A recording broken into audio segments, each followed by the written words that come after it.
In this video, I'm going to show you how to create a Vantage account. Now, the first thing you have to do, you want to go to their official website, which is vantagemarkets.com. And then here, you want to click on register at the top right.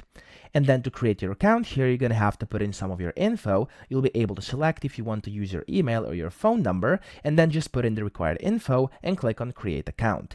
Now, after you do that, you've successfully created your Vantage account. And in here, you'll then be able to verify and actually open your live account and start trading. Or you could just go ahead and go to the accounts tab, and in here you could also create some demo accounts or live accounts to actually trade with. So these are trading accounts inside your Vantage account, and that's also very easy to do. Just click on the open account tab, select either live or demo, and then you can just fill in the info, click on submit, and you'll get and create your Vantage account to start trading with. So that's how to do it. I hope this video helped you out. If it did, please subscribe to the channel and help me out as well.